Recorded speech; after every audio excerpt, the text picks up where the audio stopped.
ticklish business any way you look at it. Come on, we'll stick together.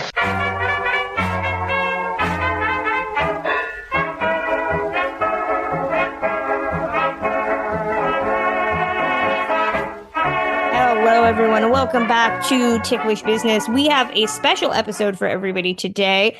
I'm Kristen Lopez, and I'm joined by two of our longtime Ticklish Business guests, co-hosts, what have you. I am joined by Samantha Richardson, former Ticklish Business co-host. Samantha, it's always great to have you back. So happy to be here again. Excited to talk TCM. And then we also have, she's been on several of our episodes already, usually talking about Ava Gardner. It's Lora Stocker.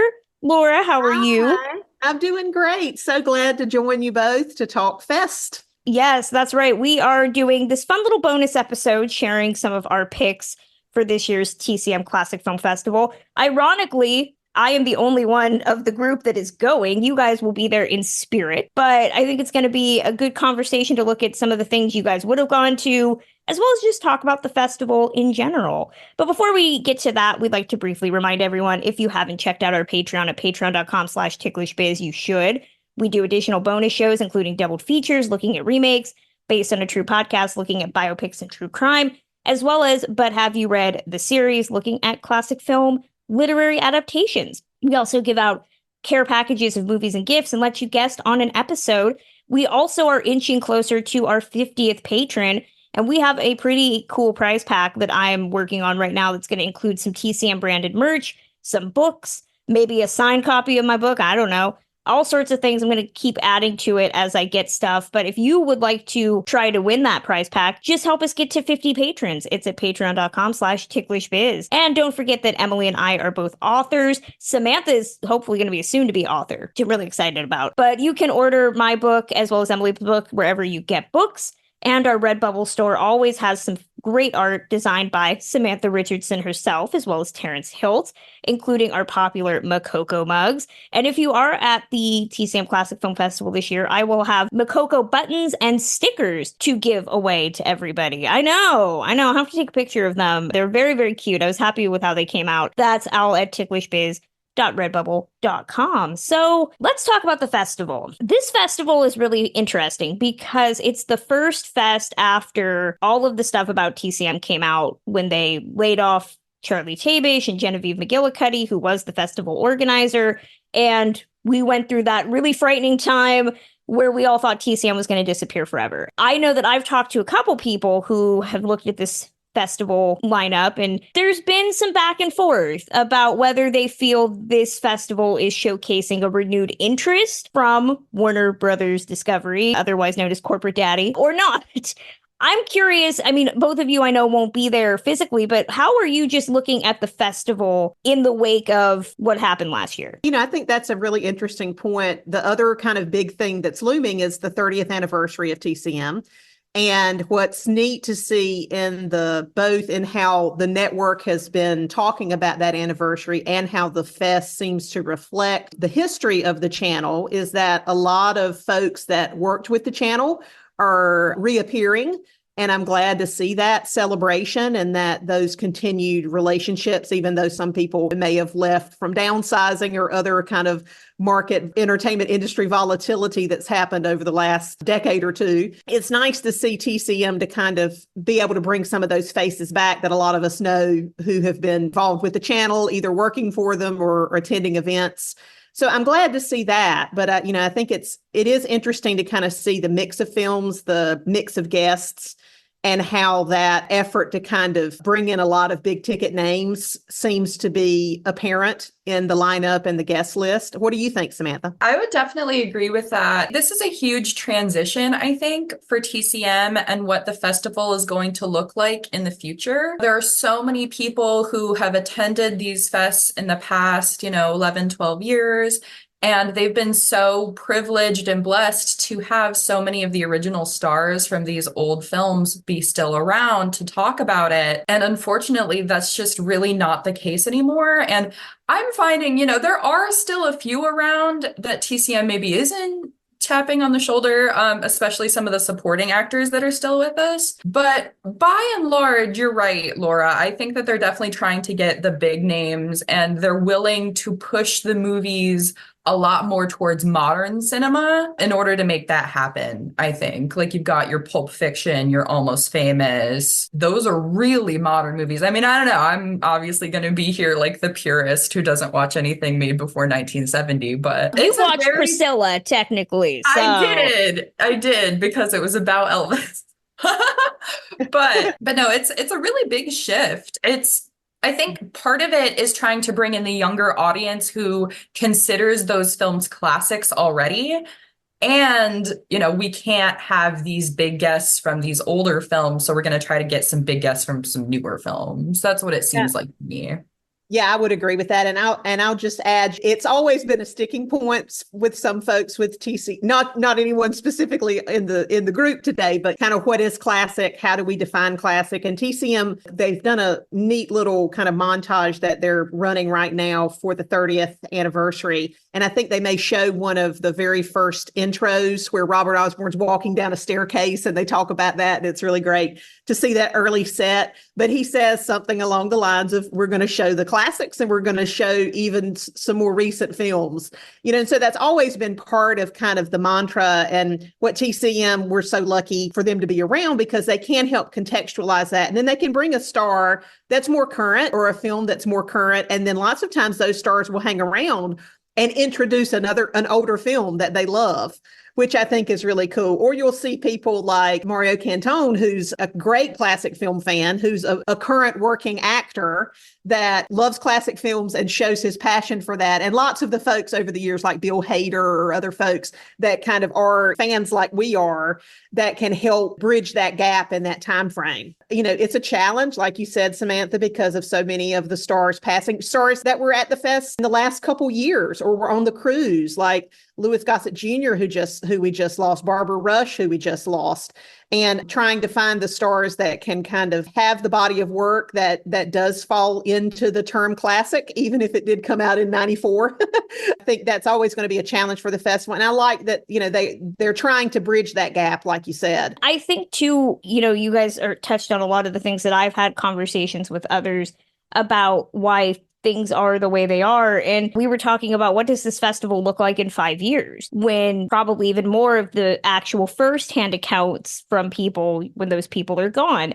And there has to be a way to keep that element going. And I have no objection to contemporary commentators. We've had several of them on here, Holly Madison and Paul Feig, people that are working today. And TCM has certainly shown that, getting Damien Chazelle and Margot Robbie and Greta Gerwig to talk about classics.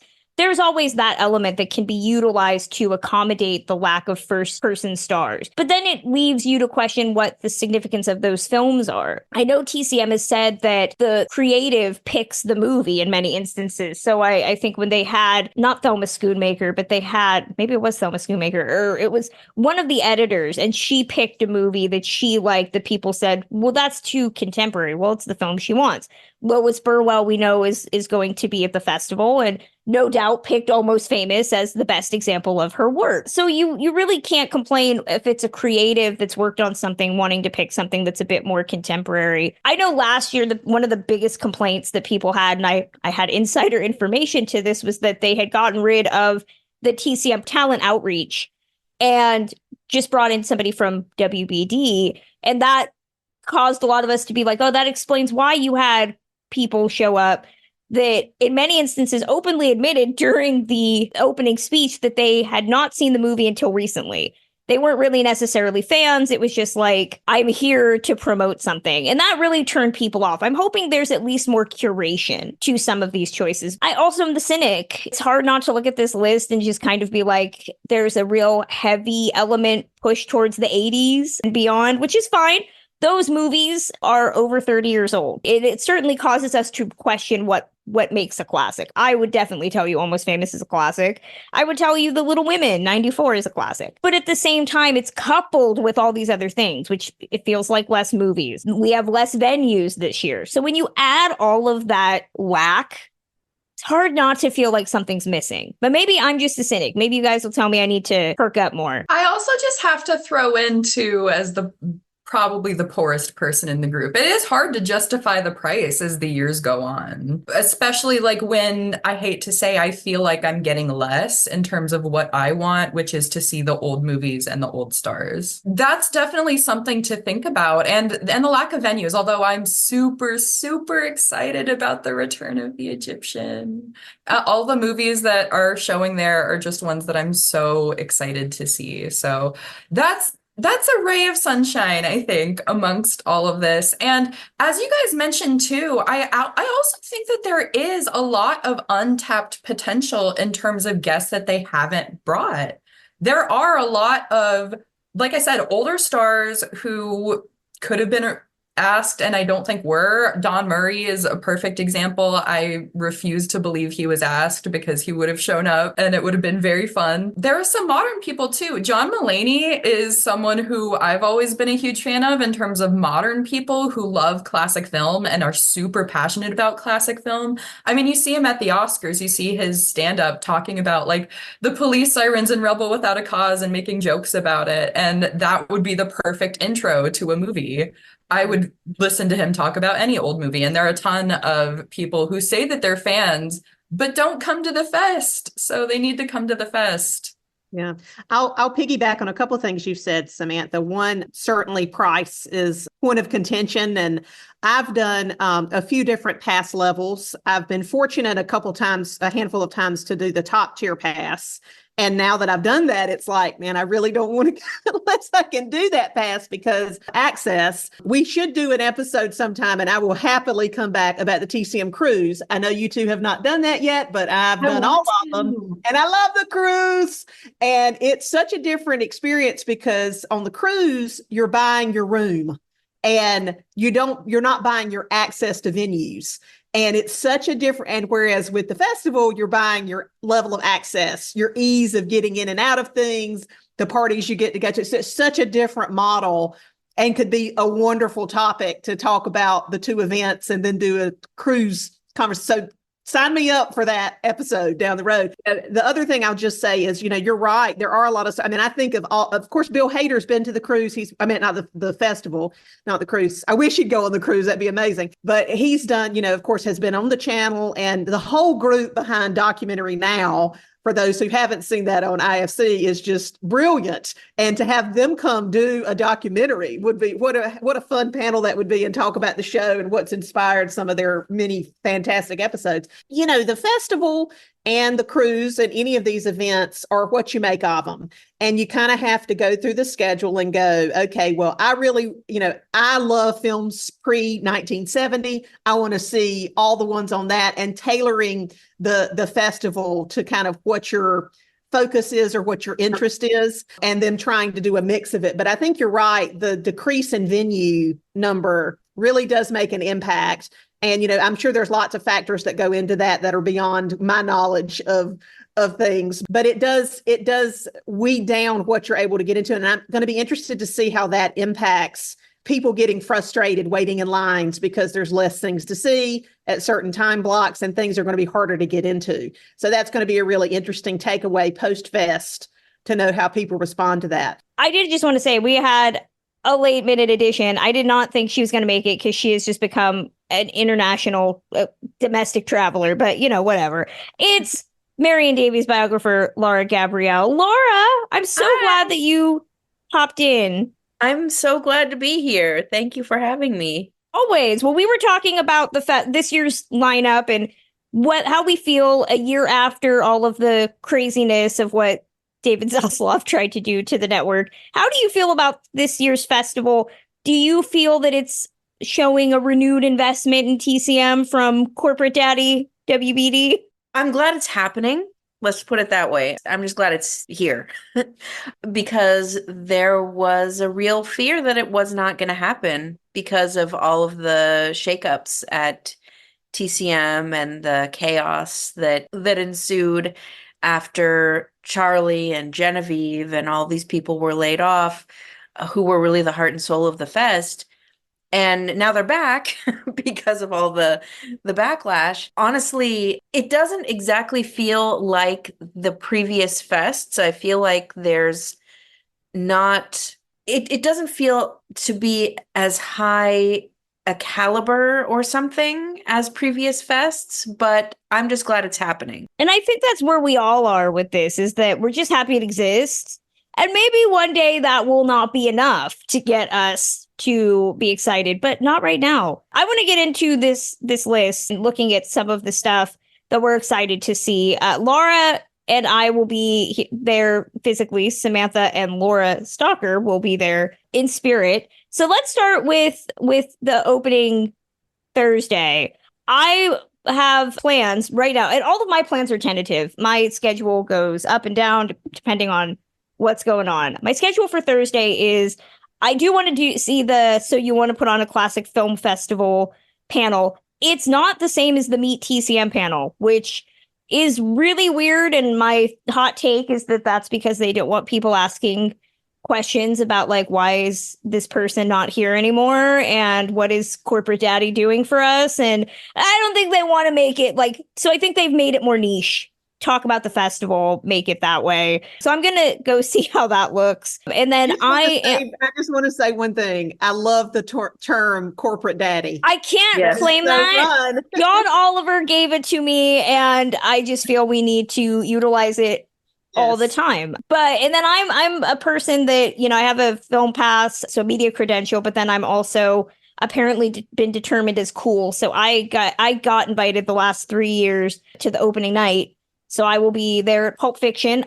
I know it's not a definition TCM classic, but I have never seen Pulp Fiction on a big screen ever. And I love Tarantino, probably shouldn't, but I know Pulp Fiction's problematic. I know all of these things, but I am really excited to see it on a big screen. See John Travolta. They keep saying other people are going to show up. I believe Tarantino will be there. The man lives in LA. He owns a movie theater and he is a ham. He will go wherever you put a camera. So I think he's going to be there. I'm excited to see how it differs from last year, because last year's opening night was a huge showcase for David Zaslav. He was on stage with Spielberg and the directors like he was on an equal level. And it was very bizarre. And I want to know if that's going to happen again. Is corporate daddy going to sit down on the stage and say that he's as cool as all of these other directors? I want to see it. And Janine Basinger is getting the Robert Osborne Award. So, and that's probably going to take me through to pretty much all the end of the evening. I will probably pop into the after party just to see. So I will not get to see any other movies, which sucks because there is a really great lineup. I would have gone to go see Clue with Leslie and Warren. I would have. So I'm bummed. I'm going to miss that. But that is my lineup for Thursday. Samantha, what would your Thursday lineup be?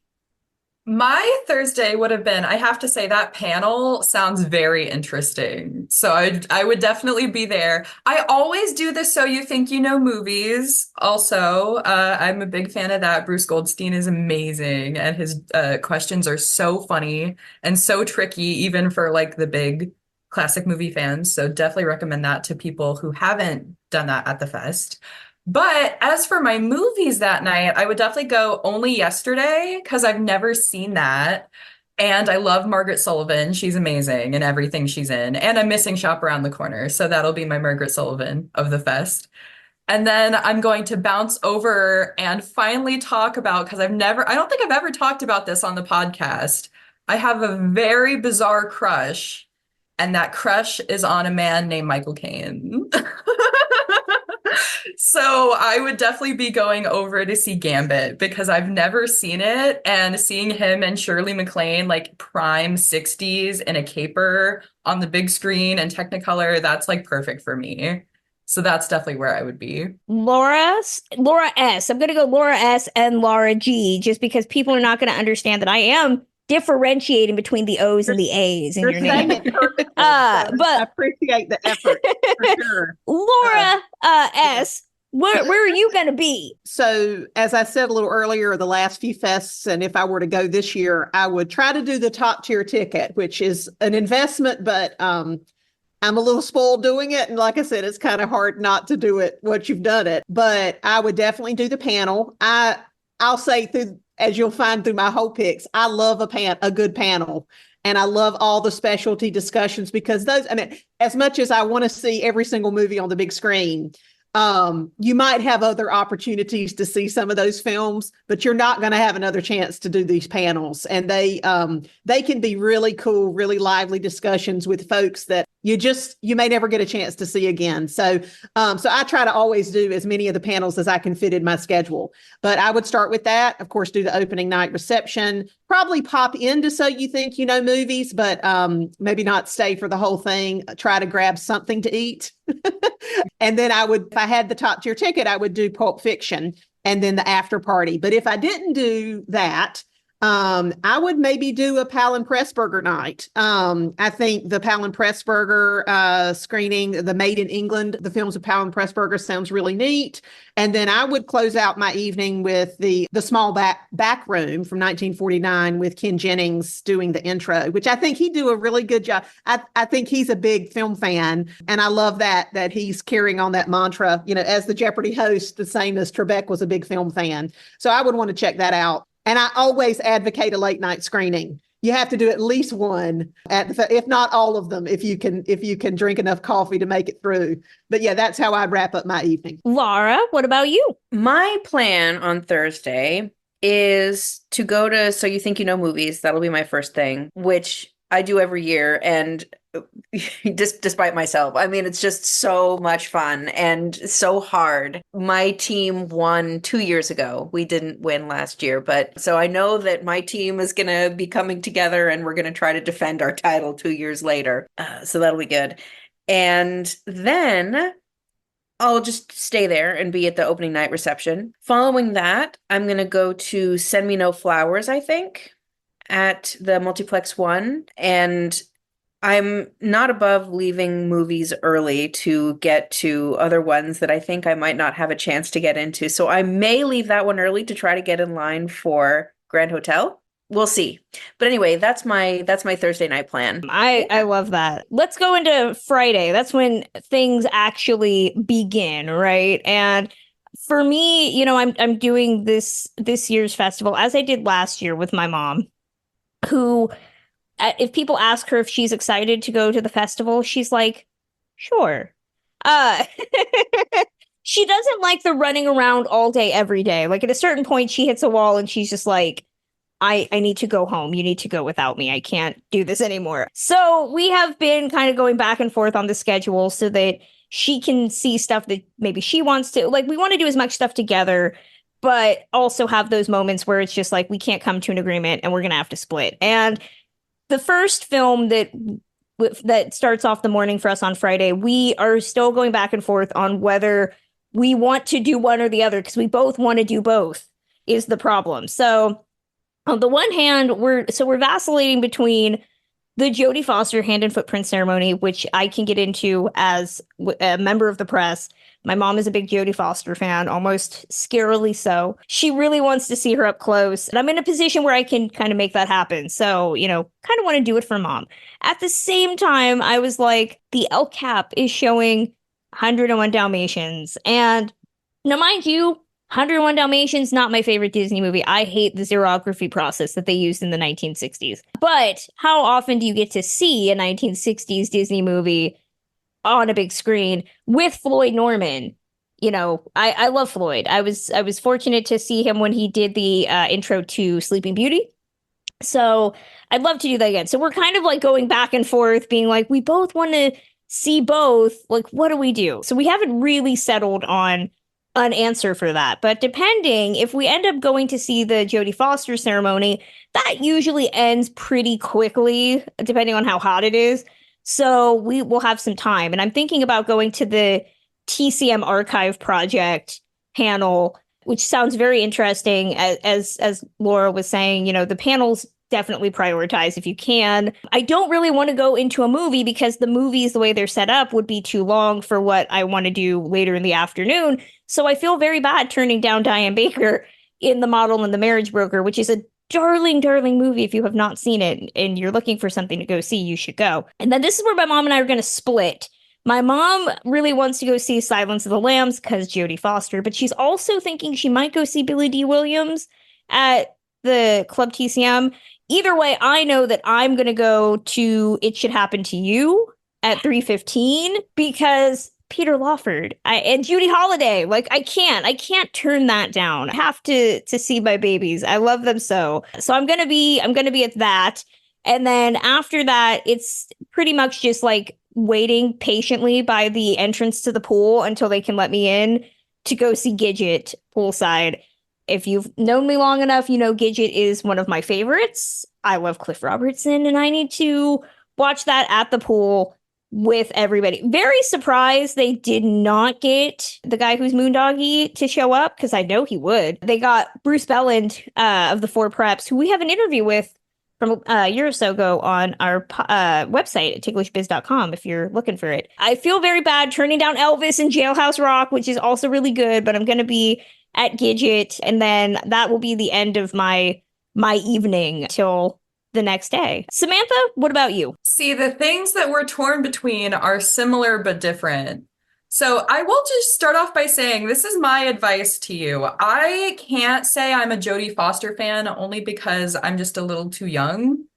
I feel bad for saying that. But my advice to you should go. You should go. If your mom's a big Jodie Foster fan, that sounds very That's fun. what I'm thinking. Yeah, I mean, it's an opportunity. You know, I kind of lovingly asked TCM about the VIP pass just because I was like, how do I get like a VIP pass? And they would have given it to me, but they said, well, it doesn't get you into the hand and footprint ceremony. And I was like, well, so I already turned that down. Wow. Because I wanted to be able to take my mom. So Jodie's probably going to win the things I do for my mother. That sounds like it'll be really fun, though. The hand and footprints, I was amazed that they were able to make one happen this year. It was one of those things we're talking about the fest being here at all and how it's a blessing. The fact that they were able to make that big of a hand and footprint ceremony happen during the fest is really cool. But as far as my picks go, I will say the first time slot, I was very torn between the Kane Mutiny, which I've already seen on the big screen during the Humphrey Bogart Film Festival, but it's being introduced by Kate McMurray, Fred McMurray's daughter. So that's really exciting. I was torn, but ultimately I'm going to have to go with 101 Dalmatians as well. That's my pick for the morning because I also was at Sleeping Beauty and I love Floyd Norman. I feel like he didn't get to talk enough at the Sleeping Beauty panel for my liking. So I would love to see just a one-on-one interview with him talking about 101 Dalmatians. And I'm such a dog lover. I just would love to see that movie on the big screen. That'd be a first for me. And I've never been to the El Capitan. So that's another really, really big thing. That would be a first for me. The pre-show that they do alone at the El Cap is worth the price. I know that would be one of the highlights. That's one of the things I'm the most bummed about missing at this fest. But so I would start my day off with 101 for sure. Then it would be a little bit of a tight turnaround, but I would try to see The Model and the Marriage Broker. I feel like that's such a rare, out of the way film, and I've been dying, you know this, dying to see Diane Baker. I've seen her once, but I want to meet her so badly. I need you to move here so that you can come have lunch with me and Diane Baker. I know. We've got to make this happen. But yeah, I would definitely, anywhere where Diane Baker is going to be, I am going to be. I just want to put in a request to be at this lunch as well. Yeah, I will definitely make awesome. This happen. Yes. The Laura's need to be included. It's going to be the Ticklish Biz event of the year. If we start putting on events, we're just going to have Diane come and talk to us about all the things. So I adore her. So, and not to mention, Christine Putnam is introducing it, and that's super exciting. I love her. And she's one of the biggest Thelma Ritter experts, and just talking about such an amazing, underrated actress. It's going to be such a fun conversation. That's a must see for me. So then after that, I would definitely also be going to It Should Happen to You. Yeah. That is probably one of my favorite movies of all time, especially in terms of like really underrated ones. Just Judy Holliday's perfection in that movie. So that's a must. And then can I just say something about It Should Happen to You real quick? Yeah. This movie is so, talk about underrated. It's so relevant to today and the cult of celebrity for nothing. You know, she's really the first influencer. The idea of being famous for being famous. Well, and creating your That's own brand. that's Gladys Glover, I mean, you having your own brand is just Yeah, it's yeah.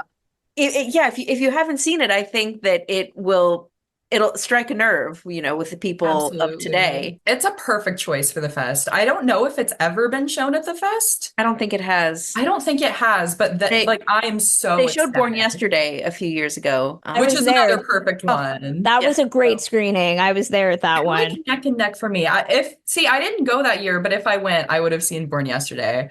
So It Should Happen to You is a must for me. Then turning around, I feel like this would probably be the time where I would probably try to grab dinner. But if I felt like going to see another movie, I would probably see Rear Window, even though I have seen it on the big screen multiple times. So yeah, I'd probably just use that time to eat.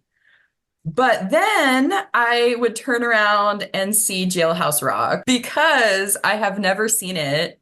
I am an Elvis fan. I've seen most of his movies, I feel like, at this point, but I have not seen Jailhouse Rock, and I feel like it's a Just must. haven't seen like the Just be so second fun. famous one. I know. It's crazy. I haven't seen it, but I think that I'm not, I haven't seen too many musicals. I've seen a few musicals at the fest, but just the idea of everyone having fun and watching that one, especially late at night, I feel like it's just for a certain kind of crowd, and that's going to be a hit for sure. So that's how I would end my night, is Jailhouse Rock. Although The Bellboy was very tempting with Jerry Lewis's son introducing. Awesome. I'm just going to keep going in the circle we've been going in. Laura, what are you thinking of for that day?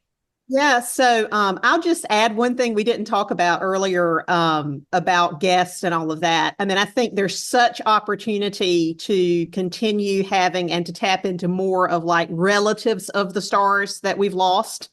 I love those conversations and insights that you can glean from their children, their spouses, their nieces, nephews that are close to them. So I'm glad that the fest is doing that with Kate Murray, with Jerry Lewis's son, with Andy Marks. And I think there's just a lot of opportunity there to continue to build out on that kind of group of people that they can tap into to be special guests. I just wanted to say that real quick. I would start my day with, I'll also say, I agree with Laura that I'm okay scooting out of something if I really want to get to something. And unfortunately, you do have to do that sometimes with the fest because of the ticketing system and how it works and trying to prioritize, your line placement and all. But I would start with at least seeing a little bit of the That's Vitaphone presentation. Because that sounds really neat. And it's a great group of folks that are going to be there doing that. So that starts at 9. So I would try to do a little bit of that. And then I would be with you, Kristen, at the hand and footprint, you and your mom, because if you've never done a hand and footprint ceremony, if you've got to do it at least once, if you're a repeat fest visitor, they can be difficult to get in, but man, is it just a cool thing, just such a great, continued thread of tradition and history. And it's always nice to see the weird people that you don't think they would invite. And you're like, how are they connected? Yeah. How are they connected? Friends? And Jodie Foster has such a long career and a huge body of work, and she's still doing great work. That I just think it'd be really cool. I'm glad it's her. And I think it would just be a really cool thing to attend this year, especially. So I would go to that. And then after that, I would really love to see them if you've never seen Craig Barron and Ben Burt together, that is a must do at some festival because they are great. They're so entertaining and they're so passionate about their work and the history of film. I'd love to see that, but I think I would have to prioritize the TCM Archive Project. Alexa Foreman is just a wonderful human being. And if you've ever had a chance to talk with her, or you haven't, please do. And so is Gary Friedman. And the other folks are people, again, they're bringing back this kind of history of those who have worked at the channel and helped make it everything that we love. So it's great to see that lineup of folks and just to hear some of their fun stories. I mean, I've heard some of Alexa's fun stories about working on the archive project and interviewing the stars in the early, couple years of TCM when so many stars were still with us.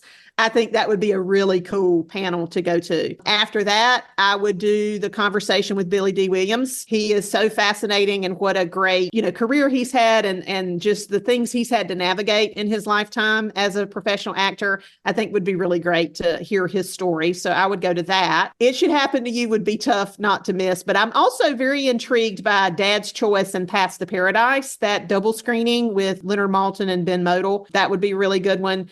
Or I may take a little bit of a break and then go to see the 100 Years of MGM History with the Newsreel collection. That sounds really, really neat. For my evening, I would also be poolside with Gidget. Gidget is one of my faves. My mom loves that movie, so I would be watching that with her in spirit. And James Darren, by the way, is who played Moondoggie. Thank you. I knew there was a Darren somewhere in there. Yeah. But yeah, I love the movie Gidget. In fact, my mom calls one of my nephews Moondoggie.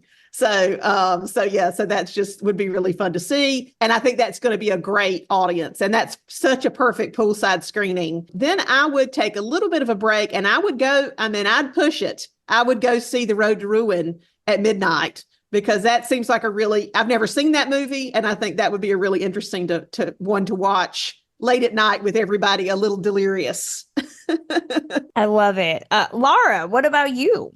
Have you joined Ticklish Biz's Patreon yet? You should, just like Allie Moore, Amy Hart, Danny, David Floyd, Donna Hill, Gates, Jacob Haller, Jonathan Watkins, Krista Painter, McF, and Rachel Clark. Listen to episodes 48 hours early, watch exclusive video interviews, receive merch, and even guest on an episode. You also get access to bonus series like Based on a True Podcast, double features, and our latest series, But Have You Read the Series? It all starts at just $1 at patreon.com/ticklishbiz. Back to the show. Well, I am going to try to go to the Jodie Foster handprint thing, I think. I usually don't go to the handprint ceremonies, but I really enjoy Jodie Foster. I think that she has one of the most interesting careers, I think, of any actor working today. And just such a great history. And she deserves this handprint ceremony. I'm sort of fascinated by her. And I would like to see the TCM archive project because I love those interviews. That's just one of the things that are so precious about TCM. The amount of oral histories that they were able to collect from these stars and filmmakers when they were alive. So I'd like to hear from Alexa and from the other people who were a part of that. I would really like to see Silence of the Lambs, just because I think that Silence of the Lambs is, people talk about it as this horror movie and but it's so scary and blah, blah. But it's a great movie. Like if you just sit down and watch it, you are hooked from the moment it starts to the last moment. It's just such a great movie. I know it's got all kinds of things that don't really hold up and all of that, but it's a wild ride of a movie. It's so good. It's so good. And shameless plug, it's one of 4 movies that the festival is showing that are in the book that I wrote for TCM. And if you're asking why I wasn't included to introduce or talk about any of them, that's a question. But Silence of the Lambs, is a great example. I always tell people, if you don't like how the movie portrays certain characters, go read the book, because the book actually, weirdly enough, for the late 80s, early 90s, makes some really intriguing points about the trans community and kind of situating them as separate from the main killer in the movie, which a lot of people have complained about. Yeah, it's interesting. It's worth it. Lara, you have a heart out. If you want to send me your list, I will be happy to read it through the rest of the episode. But we thank you so much. Ladies, big hugs, virtual hugs. I want to see Silence of the Lambs, but I'm going to have to leave early to get to It Should Happen to You. And, I'm happy to do that. I've seen Silence of the Lambs enough that I can wrench myself away.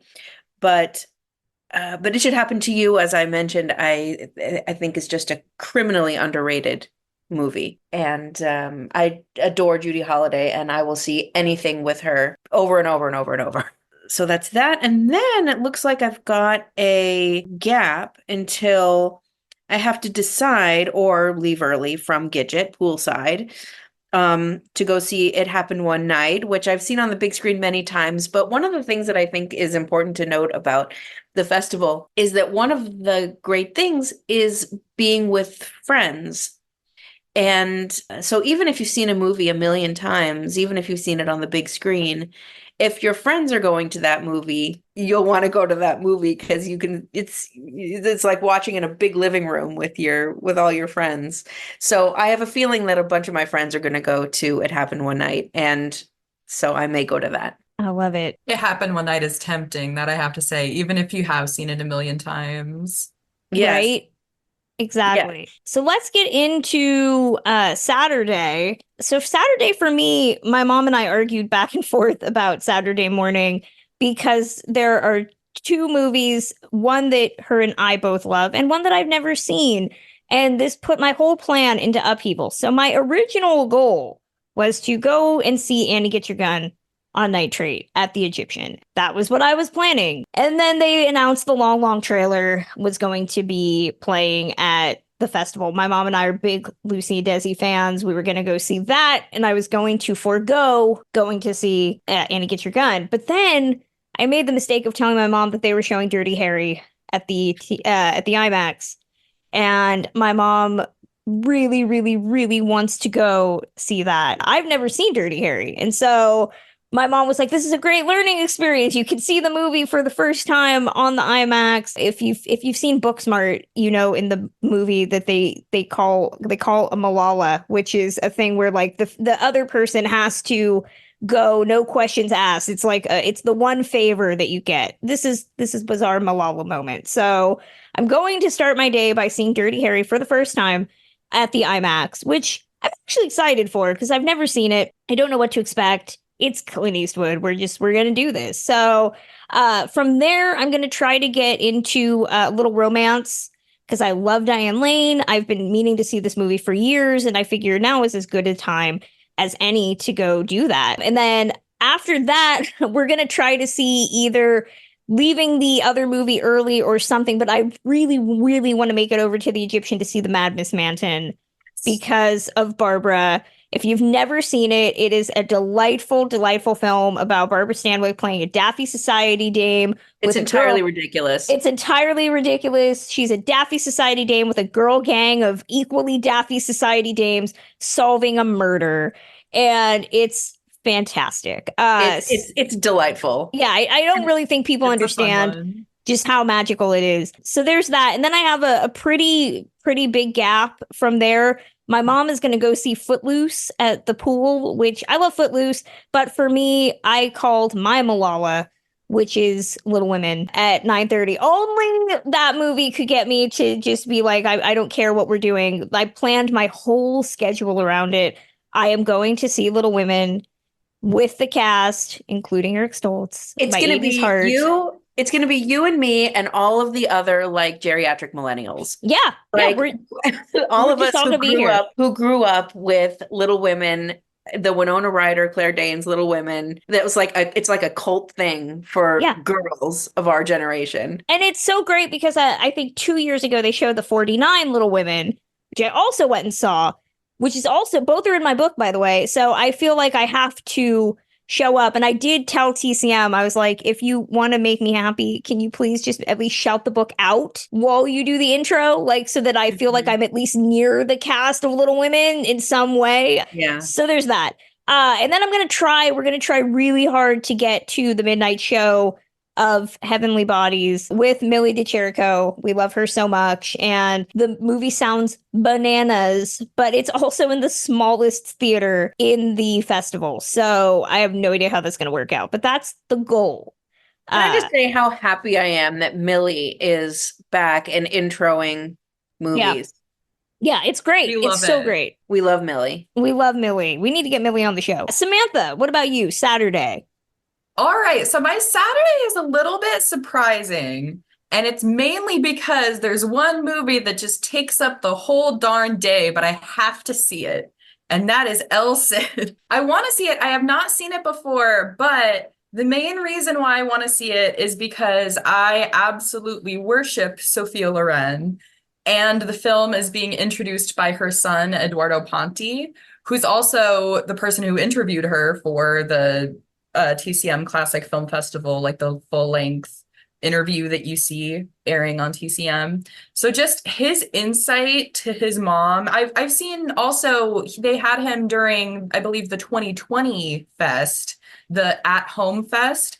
And they had a whole Mother's Day panel, and I attended that, and he talked about her so lovingly. And he's just such an articulate guy. I have to see him introduce El Cid and talk about his mom. And that is at the IMAX. So El Cid, for sure, that's going to take up so much of my day. I really wanted to see Annie Get Your Gun too, so that's kind of what annoys me, that it takes up 2 of the slots. But it's a must, so I'll see it. I'll see El Cid. And then honestly, that 3rd slot, nothing really appeals to me. I'd probably just go back to the IMAX and see North by Northwest, just because it's my favorite Hitchcock other than Rebecca. I love Hitchcock. I've seen it on the big screen probably more than once, but I love it. I love it so much. I love it more than any of the other films in the slot. So I'd probably see that.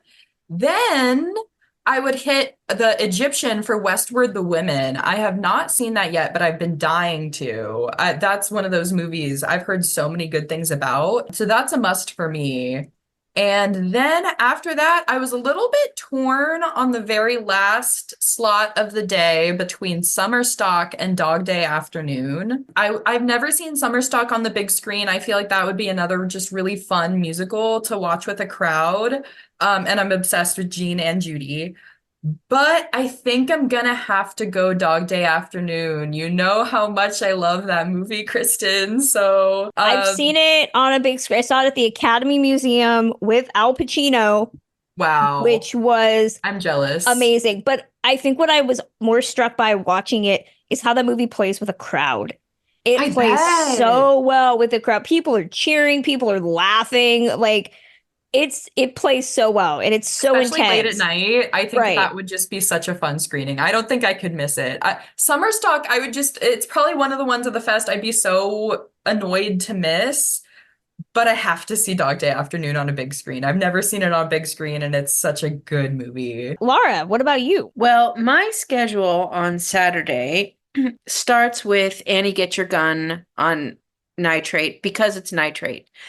I wouldn't seek out Annie Get Your Gun otherwise. I think it's fine. It's not a favorite of mine, really.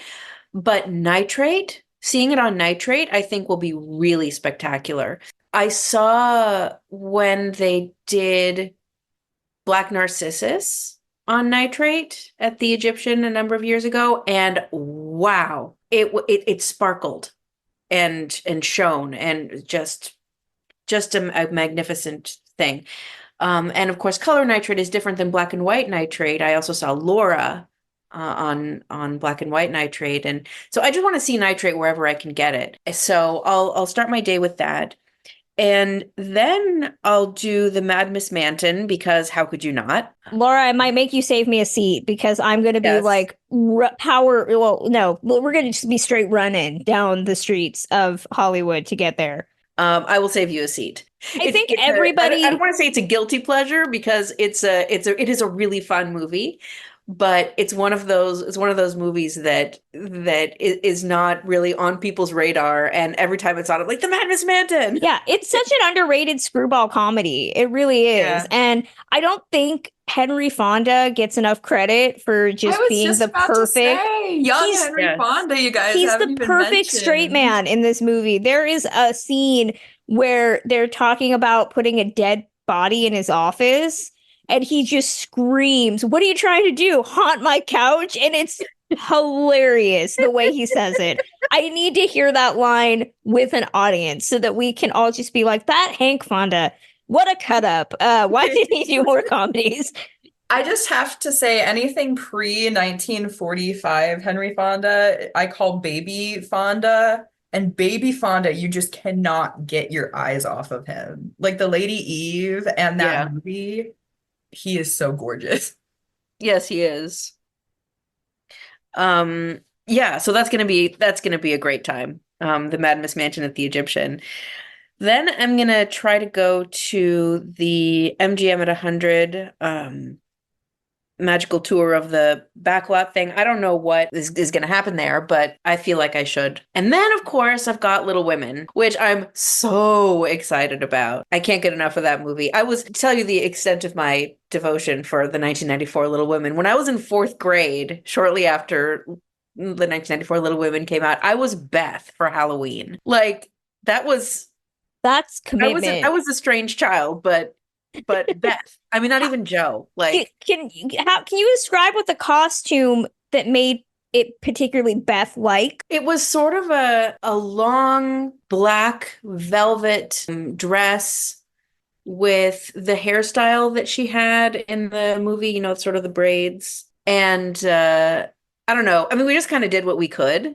But that's what I wanted to be, and that's who I was for Halloween in 4th grade. I was gonna say, did you have the waxy scarlet fever pallor? That's how I would feel particularly Beth like. It's just like emphasizing Beth's sickliness. And I say that as an Amy girl, even though I'm probably like a Joe March with an Amy Moon at this point. So yeah. I'm pretty. Yeah, I'm kind of mixed between Joe and Beth sometimes because I'm introverted, but I'm also very like booky, so great. I mean, we're all going to be talking about Little Women afterwards, just finding our Little Women signs. Yes. I am very excited for you both. As Kristen knows, have still not seen any version of Little Women. Really? Samantha, I thought we talked about this. You needed to fix this. So if you see any version, it's the 1994 one. Okay. That's the one. Well, Samantha's thought process was that if she sees one, she probably would need to see them all. I need to see them all. So I was thinking about going in chronological order. Yeah,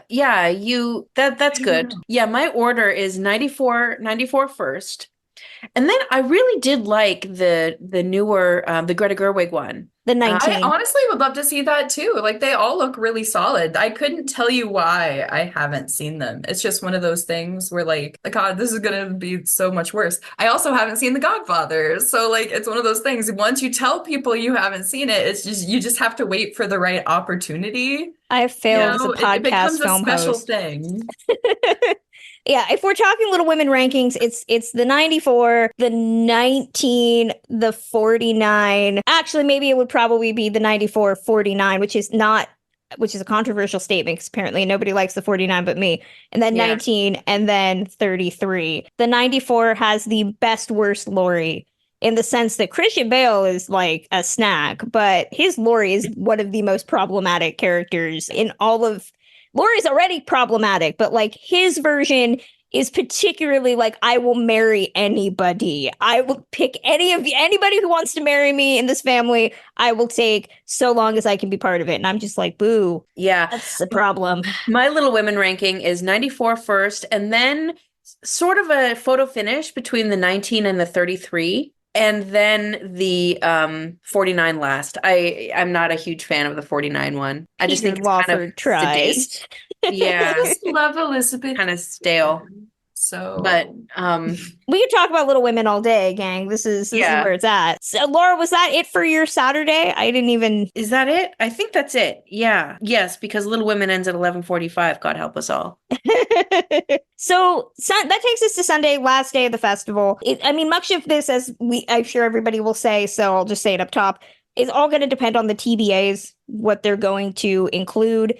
So I tend to be a little bit more fluid on Sunday than I usually am.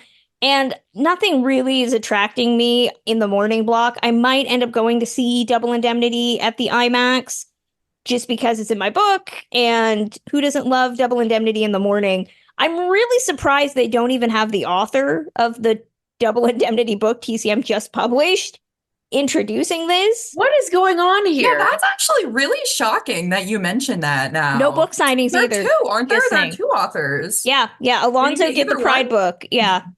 Yeah, there's no book signings this year either. I've had people ask me, no book signings. Oh yeah, Jeff at Larry Edmonds, who everybody should support. If you're listening to this, just buy all your books at Larry Edmonds, please. Jeff told me that he doesn't have any slots. Like he usually has the guests come to his store and sign books, but TCM hasn't arranged for anybody to do that. Yeah, I got told when Wow. I brought it up to just go through Larry Edmonds. Larry Edmonds didn't really have any answers for me. So it's really weird promoting TCM's products. I don't know why you would not want to do that. So I'll probably end up at Double Indemnity. Really, I'm just waiting to go see Sabrina at the IMAX. I've never seen Sabrina on a big screen. So I'm really excited to see Audrey and a very blonde Bill Holden in that movie. I've seen it a million times, so I'm prepared to leave it if I need to, because really I am all in on Almost Famous. Almost Famous is one of my favorite movies of all time. It's the movie that made me want to be an entertainment journalist. So Cameron Crowe I owe a debt of gratitude to him. I bought a shirt for the occasion, so I will have a themed shirt that day, and I'm just ready to rock out and go back to the 70s with that movie. And then after that, I think I might actually just eat, because depending on what the other TBAs are, I'm not really interested in anything else. I mean, I already saw Chinatown recently, and American in Paris is not a favorite for me. Maybe, Sherlock Jr. if I wanted to trek over to the Egyptian, but so I'll probably just make it out to closing night, which feels like it's starting a lot later in the festival. I don't know, maybe that's just me getting old, but that's going to be it. That'll put it in the books for me. So yeah, my last movie would be Almost Famous, and I'm okay with that being the last film at the festival for me. Samantha, what about you? Last day. I just have to say, now that you say it, I think the closing party is starting later than usual, now that I'm looking, because I remember it starting at least like halfway 8 through the final slot. Yeah, it was usually like an 8:30 type of thing. So, and it's only from, I think, 9 to midnight. So I think they probably know that a lot of the people are still going to be at the last screenings. Maybe that's something that they've kind of picked up on over the years. That's my only guess. Very interested to see where the closing night is going to take place, because if you went to last year's festival, they only did it in the lobby and the Blossom Room. They did not have it out by the pool. And I know of at least 15, 16 people that got COVID after that party last year. My notifications went off for like 2-3 solid weeks. You were near somebody that had COVID. So Did you get it, Chris? Did you get it? I did not know. Lucky you. You're the only person I know who didn't get it. I was there and I didn't either. Exactly. I took my mask off every now and then to maybe like talk to somebody, but I kept it on and I can tell you that last year's festival was uncomfortable just from the amount of people they clogged into one very small space. So yeah, it was kind of a super spreader event. Thankfully, I didn't get it, but I'm hoping that they at least make the pool an option so that there's at least space for people. I hope so too. Yeah. I've been to 2 closing night parties, and I can't say I remember the pool being an option for the first one, but it definitely wasn't last year, and we felt it. It was super cramped. Super cramped. And the bar's lines were incredibly long as well. Exactly. Samantha, Sunday, what's your schedule? All right, so I'm starting my day with, again, this is one of the ones I wish I was at the fest to see this, because I am the biggest Elizabeth Taylor fan, but I have not seen National Velvet yet at all. Me neither. So I know. seeing it on the big screen is just, I know. I have it on DVD, which is the craziest part. I have National Velvet on DVD, and I still haven't seen it. I almost saw it for Elizabeth Taylor's birthday, but I forgot that I had it. So I get mad at TCM whenever they don't show National Velvet on Thanksgiving. For some reason, it is like a Thanksgiving movie. I can't explain to you why, because it takes place in the UK, but it's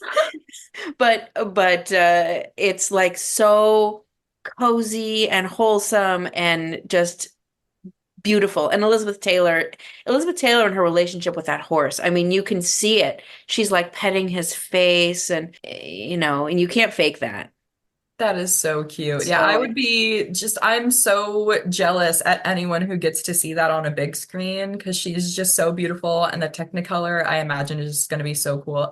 Actually, I am one of the few old Hollywood fans that does not really understand why everyone hates Mickey Rooney so darn much. Like, that's a lot. he was fine. I would be excited to see him in it. He was a good entertainer. Mickey Rooney was a phenomenal entertainer. Phenomenal entertainer, wonderful actor. I think his dramatic acting is underrated. He was really, he could do anything and everything. Yeah, so I would love to But- see that one too. Yeah. Quicksand is a good dramatic Mickey Rooney movie. But later on, he just got so grumpy and That's true. That's grumpy true. and crazy. Yeah, I had a Mickey Rooney. Did I ever tell you my Mickey Rooney story when I met Mickey Rooney? I think I've heard it. I haven't heard it. Yeah. I would love to hear this. So I was at the Judy Garland Festival and met Mickey Rooney at the Judy Garland Festival. And I had my little Strike Up the Band picture and I wanted to have him sign it. So I was in line and I heard him yelling at the person in front of me to, I don't know what he was yelling about, but he was yelling at her about something. And I was like, oh my, I was like 12. So I was like, I'm going to be really nice to him so he doesn't yell at me. I gave him my little picture and he signed it and I'm like, thank you so much, Mr. Rooney. And he's like, you're welcome. and then later on we were at dinner. He had finished his dinner. We wanted to have a picture with him. So we went up, my friend and we went up to him and we said, can we take a picture there? I don't want to take a picture. So he was just very, He was a very crotchety old man in his old he was a very age. crotchety old man. And then there's a That's story what about I've him heard. pushing somebody off the chair at Yeah, I've heard red stories carpet. about I've heard the story of him Wow. pushing people off chairs. I've also heard the story, somebody told me that somebody brought him a photo of him and Judy on like a magazine cover, and it was like really rare, and he signed his name all across Judy Garland's face. And I was just like, okay, Mickey Rooney. So that's the big Mickey Rooney divergence right there. Yes, Great exactly. actor, questionable person. Yes. And Exactly. we went off on a little tangent, Mickey Rooney tangent there, but such is life. What is an old Hollywood podcast episode without a Mickey Rooney tangent? After that, I will say Sabrina is tempting, but I would definitely go see The Sin of Nora Moran. I haven't seen that yet, and I know it was scheduled, I think, for the 2020 Fest and never shown. Yeah. And it's one of those where like just the out of the way pre-codes are always the most fun things that you can go to with the fest, and they're always so packed. So I think that would be really worthwhile. Then from there, I would go see Chinatown for the first time. Never seen Chinatown either, so that would be really exciting. We're in for a treat. I know, And it's especially at the IMAX. I think that would be a lot of fun. And it being in the heart of LA, and it's all filmed on LA locations. Like, it's amazing. Oh, that's even better. I didn't even know that. So that's great. Yeah. So Chinatown for sure for the 50th anniversary. I really thought that would be the opening night film, by the way. I expected That would have it, made some sense. but I don't know why not. Anyway, and this is a shocking final choice. I will say this is the one I'm probably still the most torn about. I would have to go with Spaceballs because my husband apparently is a big fan, and my husband is never a fan of a movie. So I just have to know what that's about. And just seeing Mel Brooks, like, just it's one of those things. When are we going to see Mel Brooks again? We don't know. I need to say that I can, or that I did. So that would be a must for me, just seeing it for the first time and having him introduce it. But I would be so heartbroken to miss An American in Paris. I think that would be such a fun final film for the fest, especially for MGM's 100th. I've never seen it on the big screen either. So that's like that one, I think, on the big screen more than most movies would be just incredible. Someone who does not love Spaceballs, I know, shocking. Just go see it for just see the Mel Brooks intro and then leave. That would be my advice. Just blitz out after that, and I say that as somebody that once shared a bathroom with Mel Brooks. So, yeah, I've told that story, haven't I? About the time I shared a bathroom with Mel Brooks? No? Not to me. Oh, okay. So I was at the Egyptian and I was watching Blazing Saddles that they did at one of the festivals, I think maybe like 3 or 4 years ago. And I had to use the bathroom. And there was only one accessible bathroom that they had. And there was a line of, elderly people that were waiting for it as well. And I was waiting there. And I'm like, whoever is in this bathroom, this is ridiculous. We are all waiting here. This person probably doesn't even need this bathroom. This is so stupid. And he comes out and it's Mel Brooks. And I'm just like, okay, I can't be too mad. And I went into the bathroom after him. It was one of those single bathrooms. So technically, I shared the same bathroom as Mel Brooks. My mom was like, well, did you get a picture? Did you talk to him? I'm like, he was coming out of the bathroom. Yeah. So no, I did not take a picture and I did not shake his hand. I did none of that. I went right into the bathroom because by that point, I also really had to go to the bathroom. So Mel Brooks, you and I shared a bathroom with the Egyptian one time. Lara, what about you? Final lineup. Well, I have Double Indemnity on the big screen in the morning because, again, if I could just have an entire festival with Barbara Stanwyck movies, that would make me happy. So I'm going to do that on the big screen because Double Indemnity on the big screen is going to be incredible. Then after that, I've got The Sin of Nora Moran. I may have to leave early from Double Indemnity to see that because it's going to be really popular and it's in Multiplex 4, of course. So we'll see how that works out. But I'd like to see that. And then I've got a big gap in the middle of the day, but I want to see what the TBAs are. And then I've got Sherlock Jr. Closing it out with some Keaton. Yeah, I mean, Sherlock Jr. is just a monumental achievement. If you haven't seen it, have you seen it? Have you seen Sherlock Jr.? We did an episode. Oh, really? Yeah. Cool. Yeah. We did an episode, and I don't think I was on that episode, so I have not seen it. Drea is a big fan, and she chose it for us to talk about. And it is, I agree, it's a marvel of film. Yeah, it is. It's filmmaking 101 in a way for me in a film.